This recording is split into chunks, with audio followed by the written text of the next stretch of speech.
আর মাত্র একটা ম্যাচ, আর তাতেই কোপা আমেরিকার পর্দা নামতে চলেছে। সাথে গুঞ্জনও শোনা যাচ্ছে মেসি এবং ডি মারিয়ার অবসরের ব্যাপারে। যদিও মেসি একদম পরিষ্কার করে নিজের অবসরের ব্যাপারে কিছু বলেননি, যেমনটা ডি মারিয়া বলেছেন। তবে কোপার ফাইনালের আগে গণমাধ্যমের সামনে বেশ খোলামেলা কথা বলেছেন মেসি।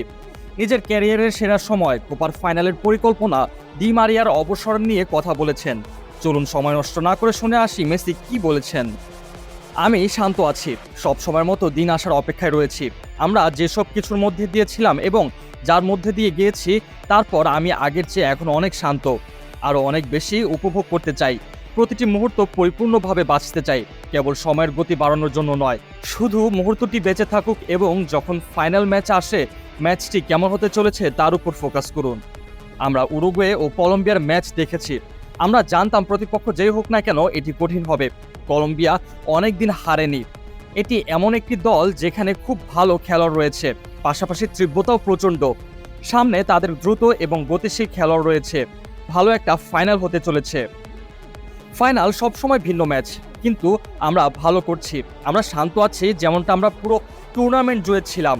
আমাদের সঙ্গে যা ঘটেছে তা উপভোগ করেছি এবং ঠিক আছে, আমরা সেই ফাইনালে কি হতে চলেছে তার দিকেই মনোনিবেশ করছি।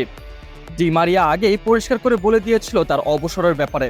আমরা এখন সবকিছু উপভোগ করার চেষ্টা করি, আগে যেসব মুহূর্তকে পাত্তাই দেয়নি সেগুলো।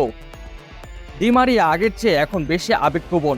জাতীয় দলের হয়ে তার শেষ মুহূর্তে আমরা পাশে আছি।